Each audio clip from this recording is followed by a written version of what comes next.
It feels like werewolves are going through a bit of a resurgence. It may not be as crazy as, say, slashers in the early 80s or zombie films in the 2000s, but it's hard to deny. From The Beast Within, Werewolves Within, to The Wolfman, lycanthropic endeavors seem on the rise. And who better to lead some werewolf mayhem than action star extraordinaire Frank Grillo? In Werewolves, a Supermoon event turned anyone who touched moonlight into a werewolf 1 year prior. Billions of people died, and it was a global tragedy. Now, the supermoon is back, and the world must prepare for the monster mayhem to come. I've really been enjoying this place that Frank Grillo has taken up in cinema. When you need an action hero who can bring a ton of levity to a role, there's no one better suited these days. And Grillo appears to be having an absolute blast here, blasting away werewolves and acting as the de facto leader. His character Wesley is trying to aid scientists as they research the werewolves, but he also has his brother's family at home who he must protect. Outside of Grillo, no intriguing characters really exist, which kinda sucks. But that doesn't really matter because this is about following Wesley and his journey back to his family. Or, well, his brother's family. I assume this was done in an attempt to avoid a more stereotypical plot thread. Wesley is making the choice to save them. It's not an obligation.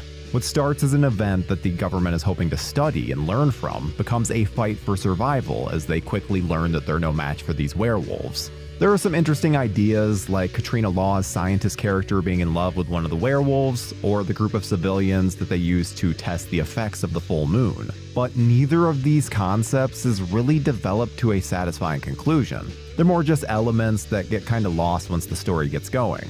Oddly enough, I actually found some parallels between Werewolves and The Purge, a different series that Grillo has appeared in. This is one night of the year when chaos reigns supreme, and our lower classes are the most vulnerable, while the rich just wait for the night to pass in their bunkers. The big difference is when the actual insanity begins, there's a lightness to the werewolf mayhem. These aren't human beings killing others for some kind of revenge/political gain. These are just animals out for blood. One of the most satisfying elements of werewolves is the practical effects. There's nothing worse than a fun werewolf story getting brought down by CGI monstrosities. And even practical can be a hard line to walk, as they have to be shot correctly to still maintain any sense of realism.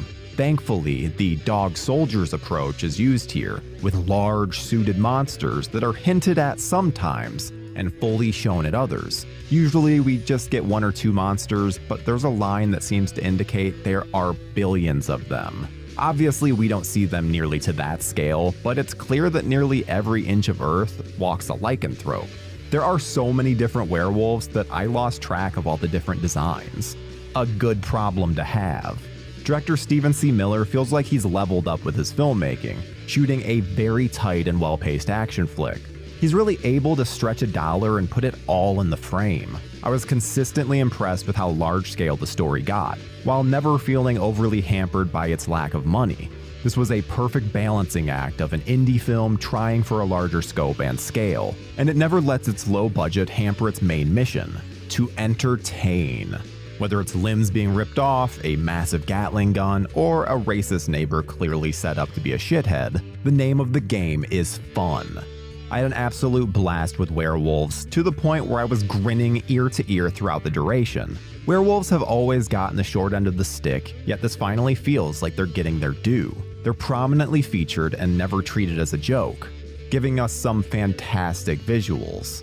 This is still very much an indie film, so don't go in expecting a $100 million blockbuster. But that doesn't mean you won't have blockbuster levels of fun. This reminded me how much I love those big bad moon/dog soldier style creatures, and I hope this results in more of them. Because Werewolves is one hell of a ride, which is why I'm giving Werewolves an 8 out of 10.